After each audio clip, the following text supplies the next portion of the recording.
online social science classes, and I am here, your social science teacher Sangeeta Behra.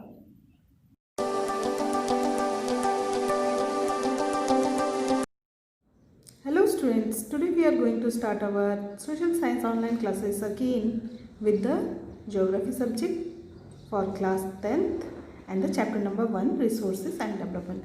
And in our previous two parts we had already completed the classification of resources, how it is having the interdependent relationships with the human being, technology and the institutions with the physical environment. Okay, and the main classification are based on the origin, exhaustibility and the source of development, and it's the ownership of the resources. Okay, and we had already discussed with this chart also, which is classify about the classification of the resources.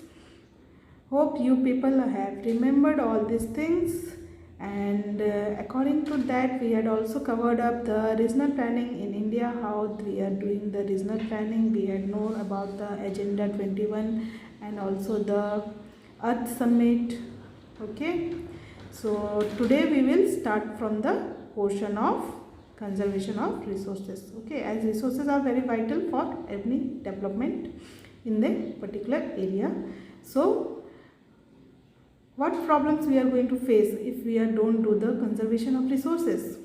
We are going to face the different type of environmental problems which creates us the scarcity of water, scarcity of resources, and it's also creates problem while doing the conservation of resources. Okay, so by the overutilization of the resources we are losing the resources also in our environment.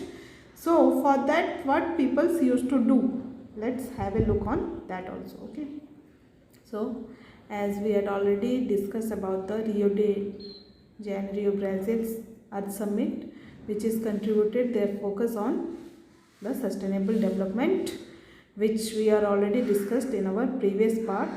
So here is one more little informations which has already covered the previous works on the environmental conservation. Okay, those are, let's have a look on that. Check your page number 5. At the international level, the Club of Rome advocated resource conservation for the first time in a more systematic way. In which year? In 1968. So in 1968, the Club of Rome started the main international level conservation of resources. Okay, subsequently in 1974, Gandhian philosophy was also again presented by the Schumacher in his book Small is Beautiful. Means the starting of a small thing is always beautiful if it is related to the safety of the nature or the conservation of the resources. Okay, the seminal contribution with respect to resource conservation at the global level was made by the Brundtland Commission report in 1987. So for the general knowledge you have to write down these all notes in your class notes.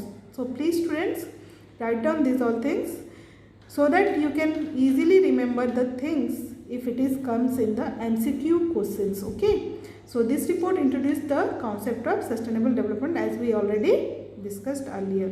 Okay, and advocated it as a mean of resource conservation, which was subsequently published in a book entitled Our Common Future. So another significant contribution was made at the Earth Summit, which we have already discussed in our previous part, Rio de Janeiro in Brazil in 1992. Okay, it is the first Earth Summit in which they had given their talks on or contributions on the what? On the environmental conservation, or you can say the resource conservation of the environment. So here we should go for the land resources. That is the main thing. Okay, it's provide us shelter, it's provide us food, everything through land only we get it, right? So it's a big activities, means you can say the big economic activities what we human being used to do with the land. Land is a natural resources which is having utmost importance in our life. It supports natural vegetation, wildlife, human life, economic activities, transport, communications, etc. etc. Okay. So, however, land is a assist of a finite. It's considered three main relief features. What are they? Those are plains, mountains, and plateaus.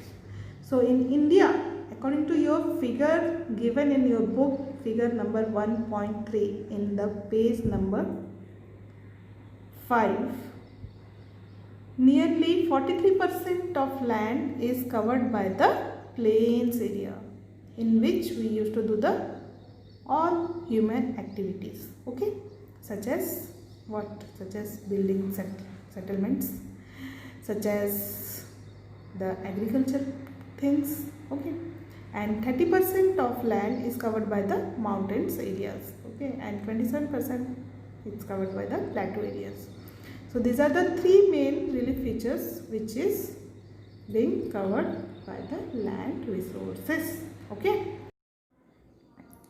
After the conservation of land, let's have a discussion on the utilization of land. Rather than the use of agriculture purposes, what are those other purposes for which land is being utilized by the human being, mostly in our country, India, okay? Those are the following purposes. Number 1, forests. Number 2, land not usable for or not available for cultivation, like barren land, wasteland land, used for the buildings, used for the roads, used for the factories. Number 3, other uncultivated lands excluding the fallow land, permanent pasture and grazing lands, land under miscellaneous tree crops groves not included in net zone area, okay, and the cultivable wasteland left uncultivated for more than 5 agricultural years, okay. And fourth is the fallow lands, which are current fallow left without cultivation for 1 or less than 1 agricultural year, other than current fallow left uncultivated for the past 1 to 5 agricultural years. Number 5 is net sown area, okay. Area sown more than once in an agricultural year plus net sown area is known as gross cropped area, okay. So these are the main purposes for which land is being utilized by the human being, okay. So how we are using the land use? What are the land use patterns is being created in India? The use of land is determined both by the physical and the human factors, okay. Physical means the topographic conditions of the area, the climatic condition of the area, the soil type of that area, and the human factors are like tradition, the cultures found in that particular areas, okay. The population density, the technological capabilities also comes under the human factors, okay. So students, let's have a look on this pie chart which describes about the general land use category in 1960 to 61 and the comparison between the same land use categories in 2014 to 15, okay. So let's have a discussion on this. This is being given by the Directorate of Economics and Statistics. It comes under the Ministry of Agricultural Department. So this source from which they are given here in your book, this source is the Directorate of Economics and Statistics, who used to calculate all the land use pattern in India for the particular year, okay, or you can say the economic session. So here they had done the comparison between the 1960 to 61 and the land use pattern used in the year of 2014 to 2015, okay. So here see, in 1960 the main portion of this the 1960 and 61, they had used nearly 18.11% of what forest, and barren land and uncultivated wasteland are of 18.11%. Areas under non-agriculture uses are 4.95%, and permanent pasture and grazing land are of what? Are of nearly 4.71%.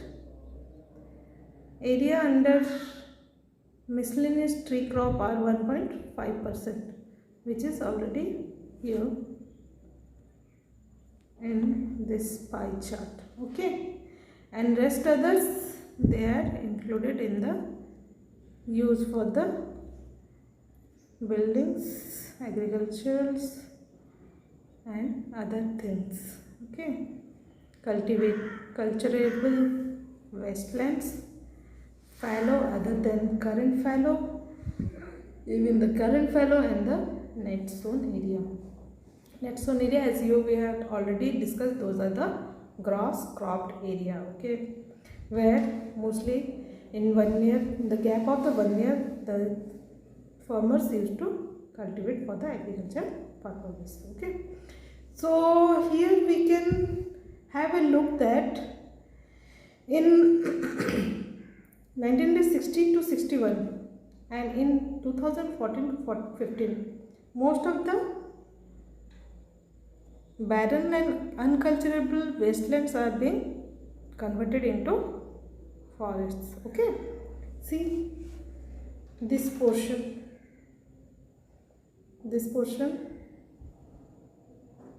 and this portion, it's having differences, right? While in the year of 1960 and 61 it is 18.11, whereas in 2014 to 15 it is 23.3%.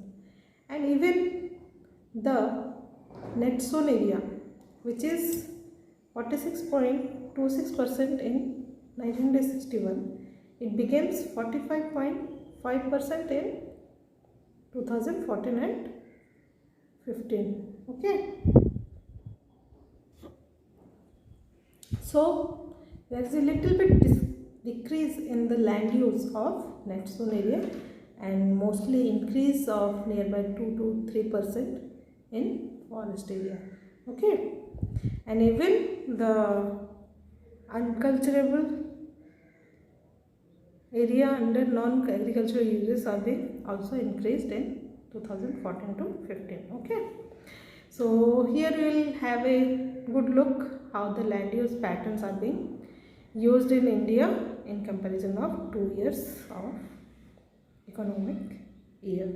Okay, so total geographical area for India is nearby 3.28 million square kilometer. Okay, land use data however is available only for 93% of the total geographical area of the northeast state, as except Assam, because rest other areas are being not calculated properly as it is being occupied by the other neighboring countries. Okay, so most of the surveys are not done on those areas.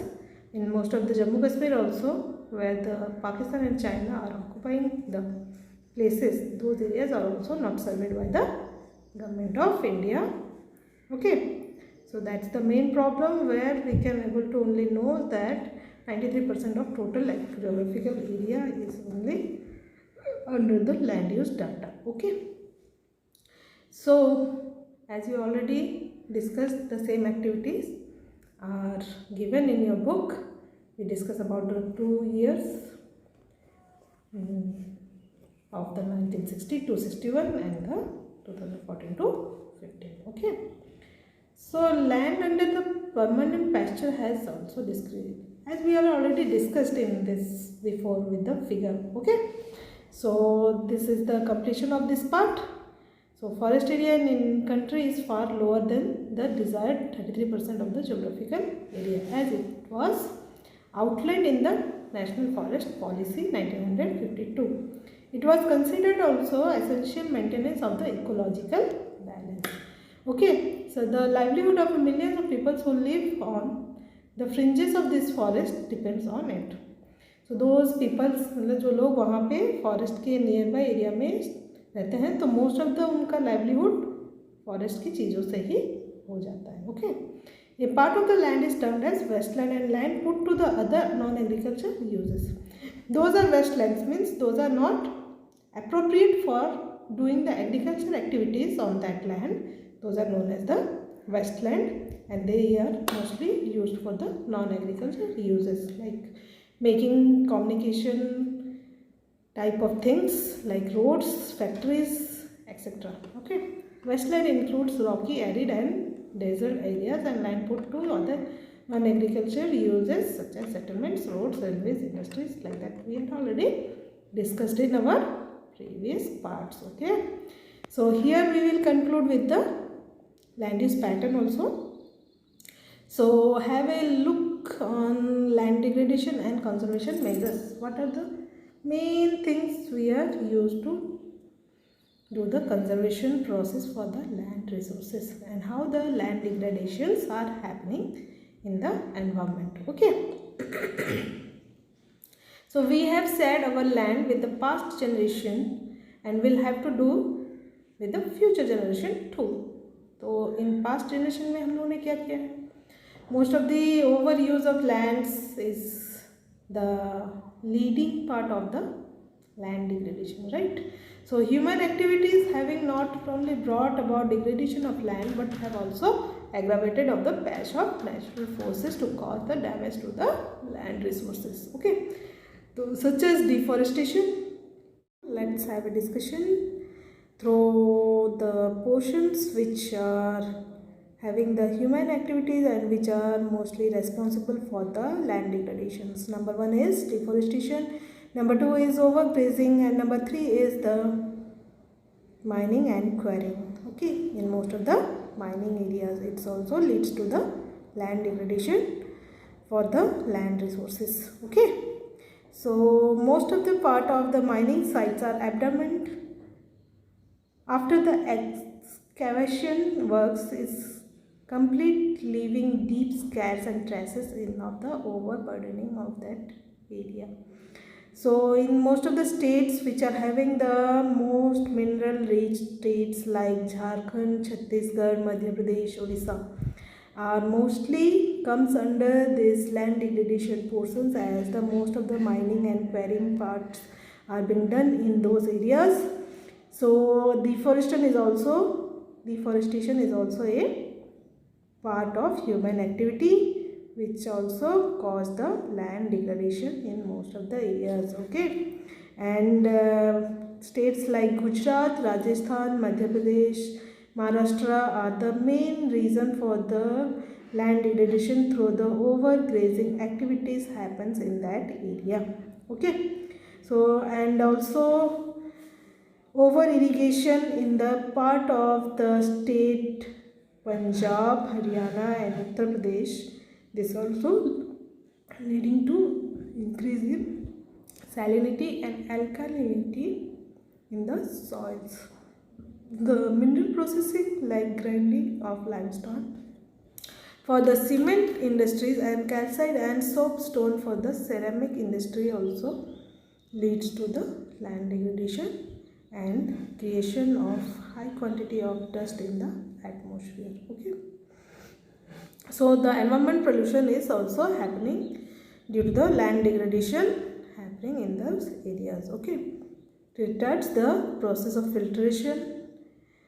infiltration of water into the soil after it settles down on the land. In recent years, industrial effluents as the waste have become a major source of land and water pollution in many parts of the country. Okay, so students, like this These are the main factors which used to create a unsolved problems for the land degradation. Okay, so afforestation and proper management of grazing can help some of the extent of this type of land degradation. Plantation of the shelter belt of plants, control on overgrazing, stabilization of land dunes by growing thorny bushes are also some of the methods to check the land degradation in arid areas, means most of the desert areas. Okay, proper management of wastelands, control of mining activities, proper discharge and disposal of industrial effluents and waste after treatment can reduce land and water degradation in the industrial and suburban areas. Okay,